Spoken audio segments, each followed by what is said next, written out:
Good morning, everybody. I am Harvey Aronson. I'm one of the founding resident teachers.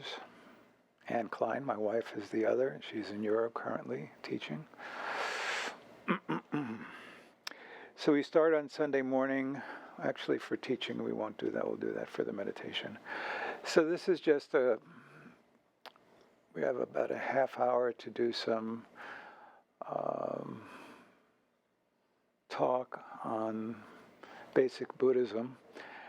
And I have a few things I thought I would talk about today. First would be a little bit of just some basic Buddhist history.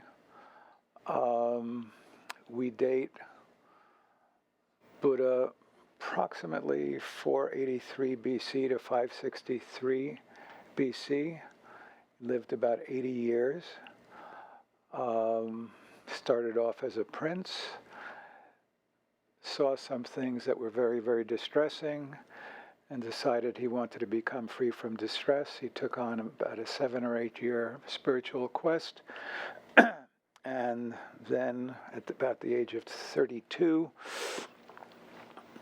in Gaya, Bodh Gaya, India, he sat down and penetrated the nature of reality, which he described as freeing him from suffering and freeing him from the cycle of rebirth.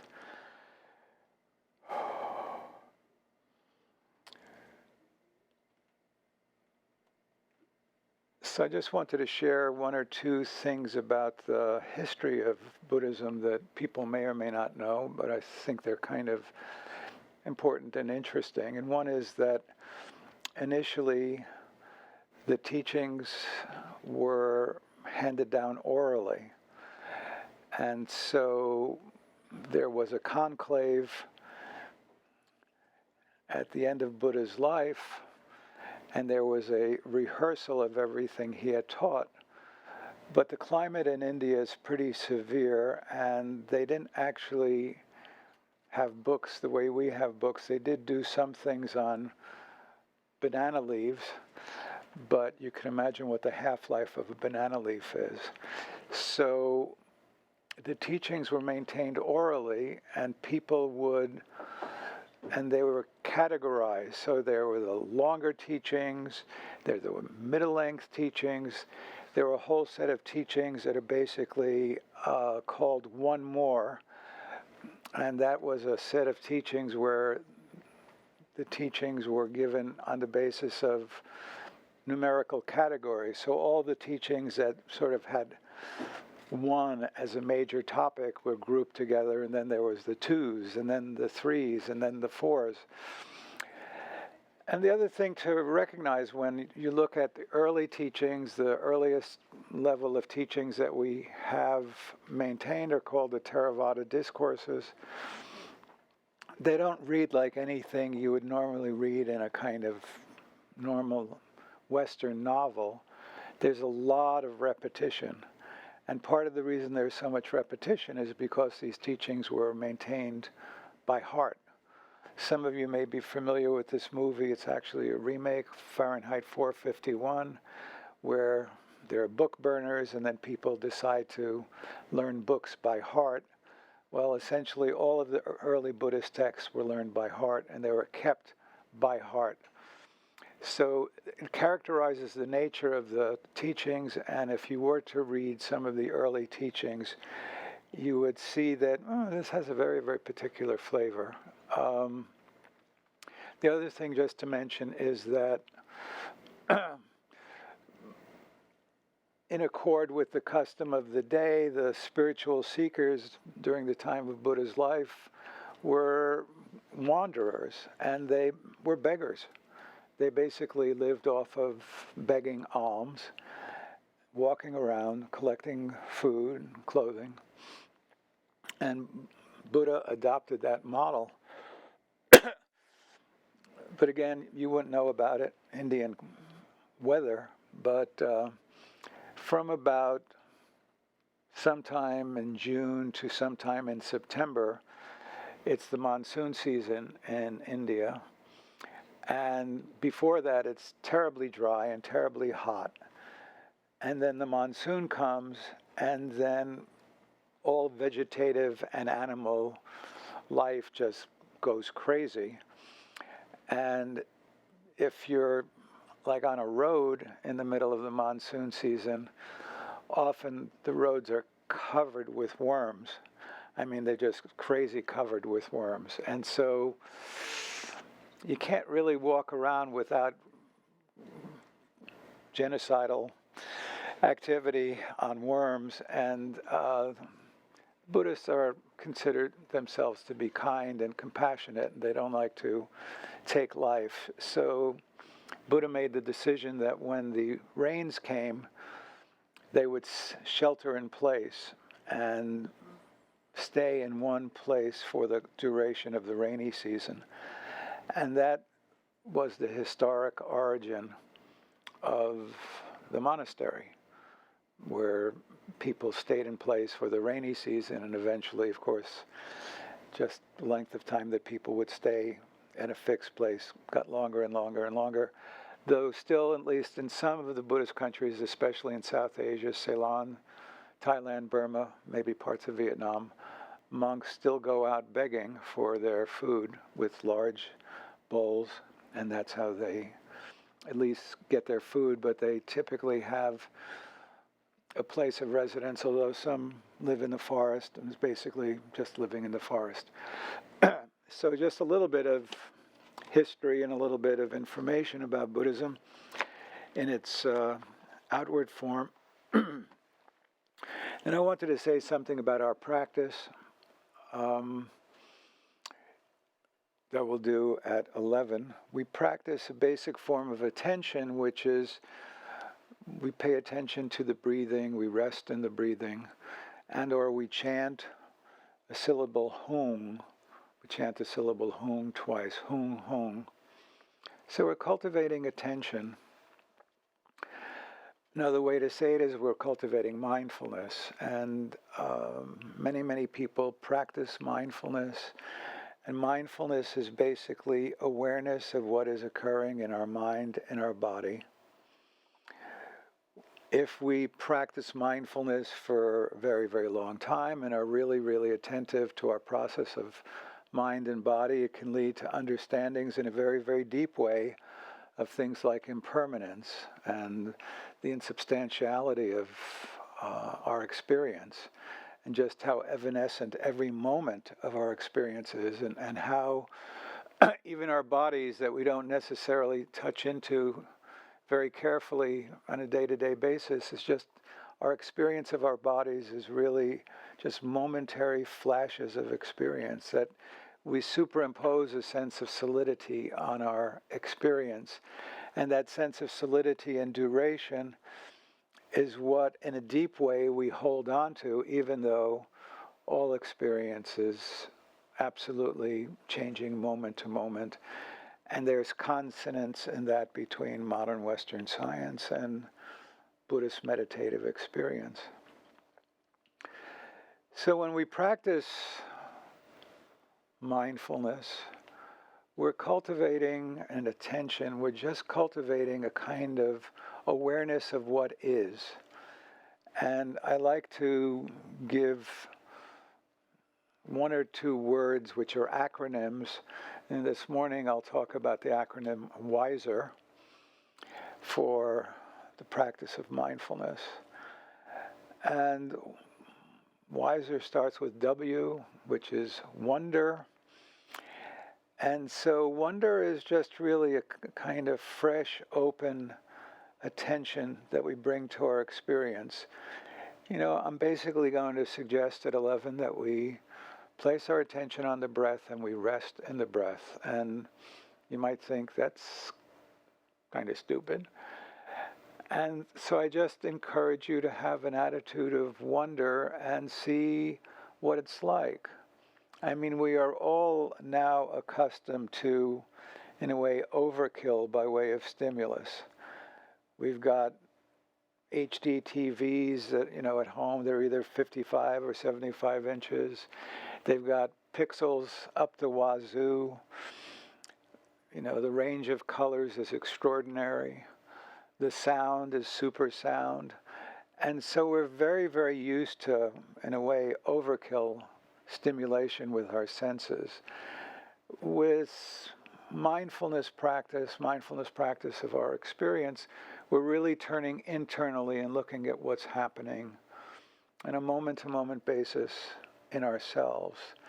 And it's a bit of a shift, and it takes a bit of getting used to that the breath, the simple act of breathing, may be experienced as very, very fine, as very, very delicate, as very, very complex, and also shifting moment to moment. So to have an attitude of wonder, as opposed to been there, done that, is very, very helpful. A kind of openness to the newness of what's occurring in the moment. So, wiser. I is immediacy. In practicing mindfulness, we're not trying to anticipate the future. We're not trying to consider the past. We're just immediately in the present. Immediacy. S is for space, and it really refers to just a very large spaciousness, both what we're attending to, and if there are thoughts coming and going, thoughts are coming and going. If there are feelings coming and going, there are feelings coming and going. Those are occurring in the background. We are attending to our breathing. We're not trying to stop our thoughts. We're not trying to stop our feelings. They will be occurring in a natural way, but that's not what we're attending to. We're attending to our breath. Wiser. E, equanimity. Equanimity refers to an evenness. It's an evenness of seeing what's occurring. We're not elated over what we're seeing, and we're not dejected over what we're seeing. And then R is reverence. And that's in a bit like wonder, but it really speaks to a sense of really valuing our own experience with an attitude of reverence. Reverence for ourselves, reverence for fellow practitioners. And as we slow down, some of these things come quite naturally. We could say from the attitude of, we teach here from a perspective of what's called the Dzogchen perspective, the great completeness, great perfection. It's a orientation in Buddhist practice in Tibet called Dzogchen. And in that perspective, we understand that we all have Buddha nature, and that Buddha nature is in a way peeking through our experience. We want to become more and more familiar with it.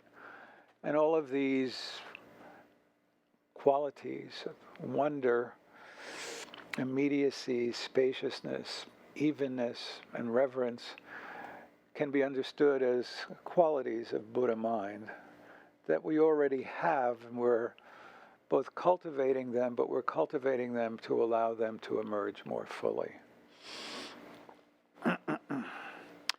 There's something else that, there's a lot of teaching nowadays on mindfulness out there in the West, and it's mixed in with psychotherapy quite a bit. Typically, when it's taught in the Western psychotherapeutic context, there's a companion teaching that's typically not taught, and that is what's called clear comprehension. In Pali, that's sampajanya. In Tibetan, it's called sheishin. And it really has a variety of meanings, and I just want to talk about maybe two of them. So we become mindful of what's going on inside of us. And so, I'm mindful of, I have a hateful thought. With clear comprehension, you are deciding on whether this is kind of useful for your spiritual development or not useful for your spiritual development. If this is something you want to increase, or this is just something you want to observe as impermanent. It's not just mindful of what's present, That would be like you could go into Kroger's and be mindful of everything on the shelves at Kroger's. But in some ways, you're going to have to make a decision which bread you're actually going to buy. That bread is better, this bread is worse. So yes, we observe our experience. We may experience a positive thought. We may experience a negative thought. Outside of developing attention in a focused way, when we're going about our business and day-to-day life, once you start cultivating attention, you'll start noticing your feelings, your thoughts more clearly. I have this generous thought.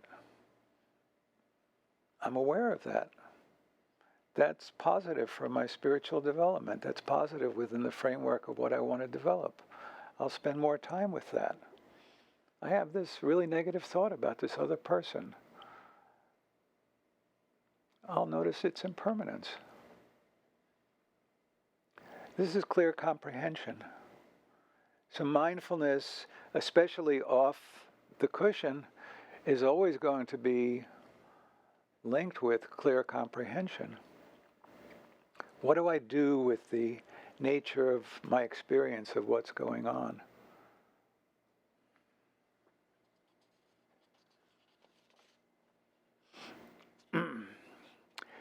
So this clear comprehension is in contrast to self-blame and self-shame and self-criticism. It is very, very typical for people to start doing spiritual practice in the West and to start to become very, very self-critical of themselves. I am cultivating attention. I should be cultivating more attention. The attention I'm cultivating is not good enough. And people think that they're being mindful in these judgments. Mindfulness is not judgment. Clear comprehension is discrimination, but it's not a blaming judgment. And that fine distinction is critical for practitioners. It is so common for all of us to take up practice in the modern West and find ourselves wanting. I should be practicing harder. I should be practicing better. We do need to be aware of how we are proceeding, and we make adjustments, but we don't want to lean into self-hate. We don't want to lean into self-criticism. We don't want to lean into shame around our spiritual life. Just kind of a coming attraction, this Tuesday, Claire Villarreal and Mark Urowitz and I will be teaching at 7 about the whole place of shame and spiritual practice and how it can become such an obstacle. And that's something we really want to assist everybody, anybody who's both living life in general and also living spiritual life. It's not useful to get immersed into shame. And I'll just sort of say that it's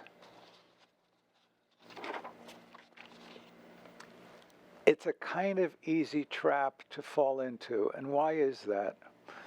So you hear something about meditation or mindfulness. It may calm the mind eventually. Sounds attractive. It may lead to a little better focus. It might make you a little bit less reactive. Ultimately, it may lead to freedom from suffering, a kind of large, spacious mind experience. Yummy. These are attractive things. May make us more compassionate to ourselves and others. Yummy. It's lovely to be more compassionate to ourselves and others. It's It's lovely to be more centered. It's lovely to be calmer. It's lovely to experience spaciousness. But we somehow put all of that out there, and we feel ourselves here, and we get into a kind of striving mentality or practice mentality, which we do need to practice. I mean, it's important to practice. But it's a very, very fine line between, I know that I can be calmer, I can be deeper, I can understand things differently, I can be more compassionate. Knowing all that is kind of a reality. And saying to oneself, I'm a terrible person because I'm not practicing more, to be calmer, more spacious, more even, more compassionate. Or I'm a terrible person because I'm not more spacious, compassionate, even already. But this is what afflicts us. And it's a great part of the journey, actually, to be able to both practice, be engaged in endeavor, recognize that there are things that can develop in the future, know that there are things that are experienced in the present, know that there's more to come, know that whatever level of practice that you're doing, somebody else somewhere on this planet is doing a lot more, and to be at peace with oneself. To be at peace with oneself. It's an actual, that in itself is a large spiritual practice itself. To be at peace and content with what one is doing and with whatever level of accomplishment, spiritual accomplishment, one has attained. And to remain engaged in deepening one's accomplishment. That's not such an easy thing to do for all of us. Most of us, the way we have learned to sort of get through things and to motivate ourselves is, kind of a kick-ass attitude, which can include a fair bit of self-loathing. And so we really wish to learn how to be gentle with ourselves, gentle in our practice, gentle with our peers, gentle with new students, gentle with old students, to recognize that we're all doing what we can. We're all attempting to do something wonderful, and that it's okay to strive, and it's okay to want to even strive harder. And we work with ourselves. I recently read a really painful article about two women Olympic swimmers who are both severely, severely plagued by depression. And it really has to do with perfectionism. I told you the teaching we teach is called the Great Perfection. Buddhahood is in a kind of perfect state. It's a kind of setup. If we're not really mindful of, I'm not a Buddha. Yikes. It's okay. We strive. We know where we are. We know what we're doing. And we're gentle with ourselves. And we're gentle with others. And we may make a great deal of effort. A great deal of effort. We don't necessarily just rest comfortably. And we don't beat ourselves up. And that's a big challenge. And so, as I say, on Tuesday night, we'll be talking more about that at 7. we'll take about a 2-minute break, and then we'll reconvene at about 11 for the actual instruction and meditation. Thank you for coming early to listen to this.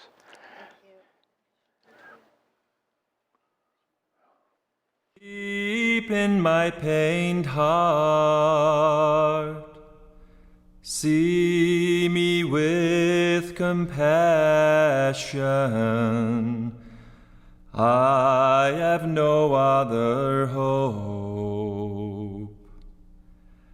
This dear human body, impermanence besets.